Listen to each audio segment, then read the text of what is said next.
طبق قانون شما حقی را دارید که حداقل دستمزد در ساعت را دریافت کنید. این حداقل مبلغی است که شما باید در ساعت از کارفرمای خود دریافت کنید.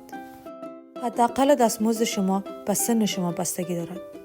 اگر می‌خواهید بدانید حداقل دستمزد ساعتی شما چقدر است، به وبسایت www.rijksoverheid.nl مراجعه کنید. توجه داشته باشید قبل از امضای قرارداد توافق واضح و مشخص با کارفرمای خود ببندید. اگر شما کمتر از حداقل دستمزد ساعتی حقوق دریافت می‌کنید، می‌توانید با کارفرمای خود در این باره گفتگو کنید. اگر مشکل شما حل نشد، می‌توانید آن را به بازرسی کار هلند گزارش دهید. این کار به طور ناشناس امکان پذیر می‌باشد. برای سوالات بیشتر با هلپلاین سما به تماس شوید. تلفن نمبر 0636 059 421.